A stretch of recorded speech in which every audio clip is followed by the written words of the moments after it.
presence. When the disciples couldn't perform their duties in the moment, it didn't diminish the purpose of Jesus' position. And if I could call on the ancestors tonight, I suspect they say something like this: if you forget your purpose, it's easy to forget your people.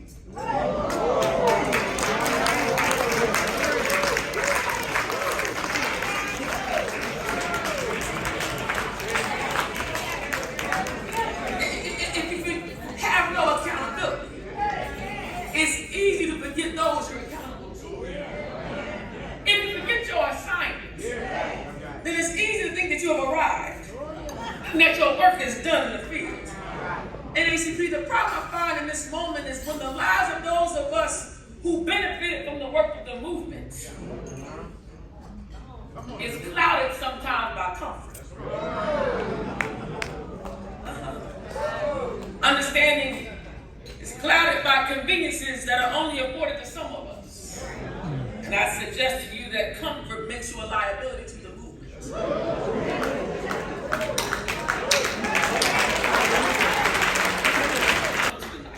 But when you make it, then it's your responsibility to be sure that we all make it to the other side.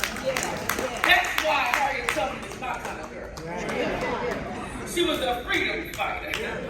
Woman born in slavery who, when she got free, would go back down south and free 300 more people all by herself.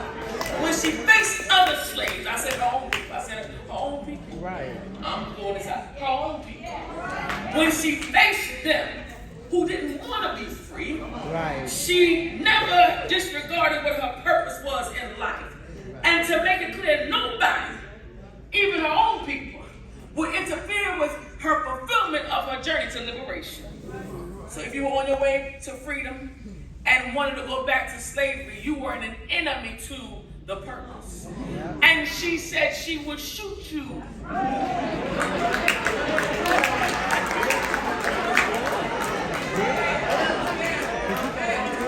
I'll shoot you before I let you go back and be enslaved.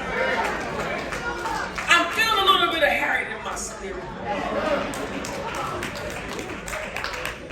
You watch social media, you know that there was a Black History program at 1600 Pennsylvania Avenue. I'm preaching the plants down right now. 1600 Pennsylvania Avenue, the house the slaves built. Black History program with Tiger Woods on the stage and shouting aloud their support for a manhandler of democracy. And I gotta be honest that my inner Harriet came up watching the video. Here's what I want you to hear me say tonight, because I know you want to ask a good question. You see, I don't have a problem with anybody being a Republican. I just got a problem with the ridiculousness that they are showing up with in policy. That's it. I don't have a problem with anybody having a conservative view of practice, but I do have a problem with people that have no conviction for the people. It's never been about partisanship for me. Truth be told, in the history of Black Americans, most Black Americans are Republicans.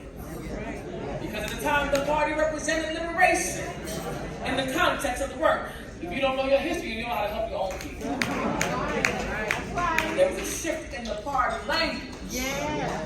When the Dixiecrats was what they called them. That's right. Started shifting along with it. I don't have a problem with you being a Republican. It's got a problem with the foolishness that I see. So let me help you with my Harriet self tonight. Every time I hear they're going to make America great again, every time I see dissent in the ranks of my own people against my own people, I sense Harriet is going to show back up. She sent me tonight to tell you, we're not going back to that foolishness. We're not going back to the place. But what we did not understand is that the resilience of Black people turned that into the inside and the outside game. The inside game are the people that have to do the hard work. They got to stand in the face of the enemy every single day. They got to stand in Congress. They got to fight white supremacy in this side. And the field folks are supposed to fight with them.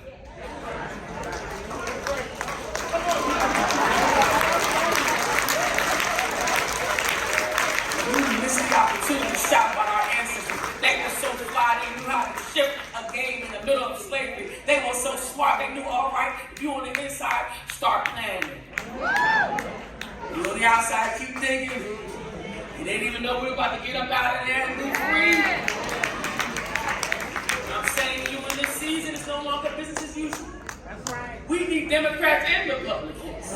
We need black and white. We need young and seasoned. We need ethnic and religious to stand in the face of fascism and fight like hell.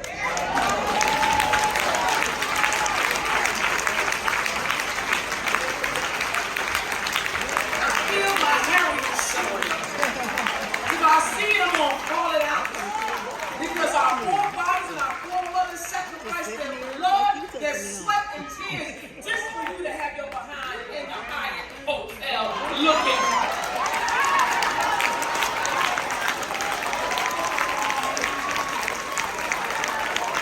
I spit in the face of the women that had to be raped and then go pickpocket. I won't spit in the face of the men that had to be hung from trees for you to figure out you should be fighting right now.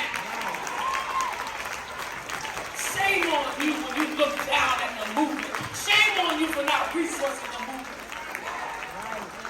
I'm not preaching, I'm just... Only must we activate collective purpose. And a position had been planned. Talk. They've been scheming. I'm a ball player. They've been watching film for decades. And you see, the players we had in the past on our team had clear goals. You see, our ancestors planned and our leaders planned and executed clearly. I didn't say they always agreed. I didn't say they had ego problems. Because they did. And they thank you so much. Because I sit at that table every day as the youngest person I know more. But what they did was they had a clear goal in mind. Desegregate public schools, check. Voting rights, check. Affirmative action, check. Title IX, check. Black man in the White House, check. Black woman, native of the Bay. First black woman to serve as vice president, Alpha Kappa Alpha member, Howard University grad, check. Black woman with black girl locks, with a black robe. And the first black girl to sit on the United States Supreme Court. Member of the Pacific Day, check. One of the challenges I see us facing that we have across the generations that we see is that we don't always agree on the plan and purpose for execution, but let me help you tonight. We're finding ourselves in the middle of an administration like no other. And I want you to understand this. Be sure I say what I know needs to be said. There has never, in the history of Black America, never been a time that we've lost the fight. Hear me. That when we had a plan and a goal, that we didn't achieve it. Call the roll. I promise you, that look at the record. We have never lost a fight when we had a clear end goal. And I'm growing weary in this season of hearing everybody talk about what they want to do. My question to you is, well, what's your plan? And I'm glad you asked me because I got one. The plan has to be an inside-outside strategy. We have to have checks and balances on the executive branch. We got to teach the babies Civics 101. Matter of fact, teach all the people Civics 101. Because the executive branch is activating without the legislative branch or the judicial branch. As a matter of fact, the executive branch is activating like a monarchy. And if I know our history, we left the monarchy to come. Well, not we. Tonight I'll tell you NCNW is about to push a 3C plan, a consumer strategy, a constituent strategy, and a commitment strategy. The consumer strategy is very, very clear. We want to only consume those who value who we are as consumers.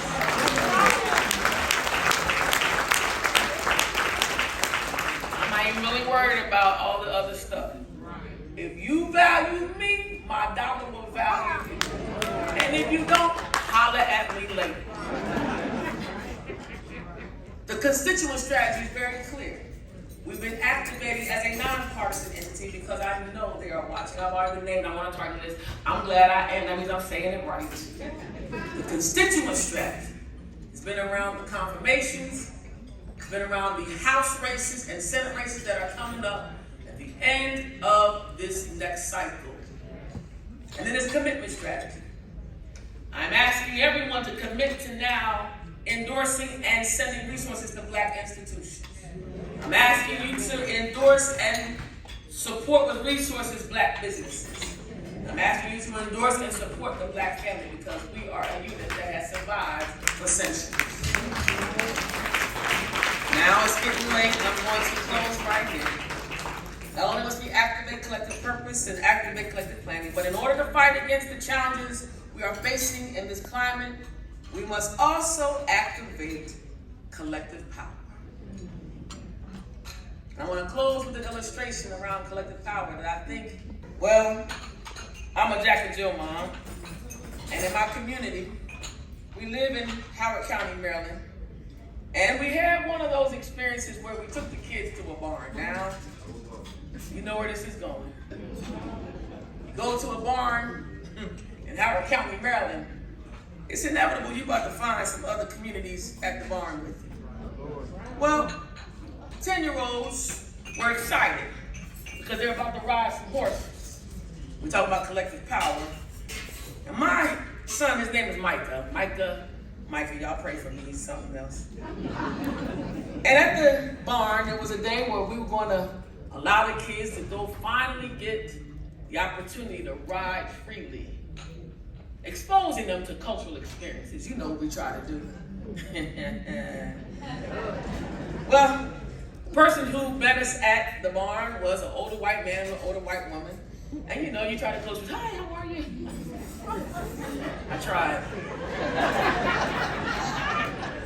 It started off okay. And then she told 15, 9, and 10-year-olds, go grab your helmets.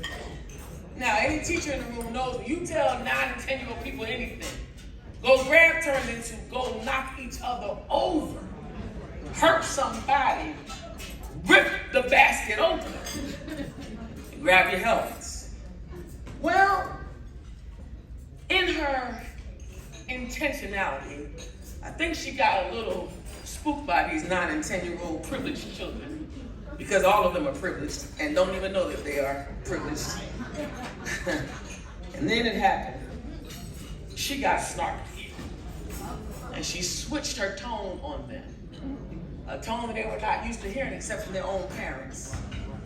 And there's a boy named Mike, I don't know whose kid he was. He turned and looked at her and she said, everybody shut up. So I had 2 seconds to react. I said, either I can go to jail in this moment, or I could let it be a learning opportunity. I chose choice B. And I saw my son look at her like she stole some money from him. And I, in my mind, realized that little Johnny Cochran / Malcolm X was about to come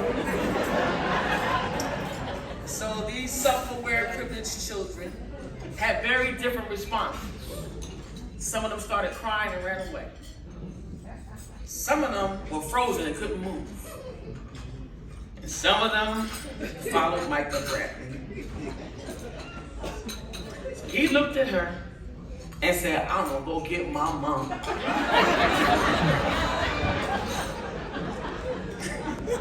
Collective power. He said, Mom. Oh God, help. I said, yeah, what's up, buddy? I tried to calm it down. She treated me like she's a Karen right now.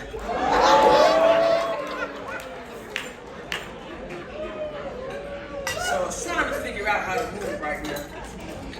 He said, what you gonna do about that? That's what he said. What you gonna do about that? And I said, I don't know, son, what should I do? He said, I'll be right back. And that moment, I said, well, here comes the jail time. Something happened different. He looked at that lady and walked past her and went and got a whole bucket of helmets. And he took a helmet and gave it out one by one by one to his homies. And the children that were over there crying stopped crying. They came over and realized it was safe to come. And somebody faced the opposition in their face. And it hit me what collective power looks like in this moment. You gotta have a Michael Bradley on your team. Somebody that's gonna face the enemy and say, I'm gonna go get my people. Because I got history. I got legacy. I got the NAACP. Then you gotta have somebody like his homies who followed behind him. But when he picked up that group of helmets, started passing them out one by one. Collective power looks just like that. Somebody's got to go out first. Somebody's got to follow behind them.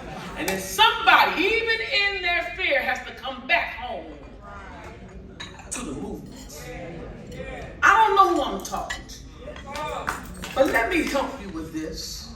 In all of our differences, we know one thing. The source of our strength tonight, NAACP, is very clear. Collective power is activated when you know who gives you power. All said and done, I want you to say out loud, for we know that all things are going to work together for them that know God and are called according to his purpose. For we know that all things, Trumpism, sexism, racism, fascism, all things, the good and the bad things, will work together for our good, for the good of justice, for the good of freedom, for the good of liberation. For them that love God and are called according to his purpose.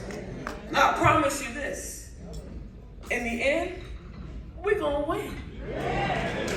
Because the more things change,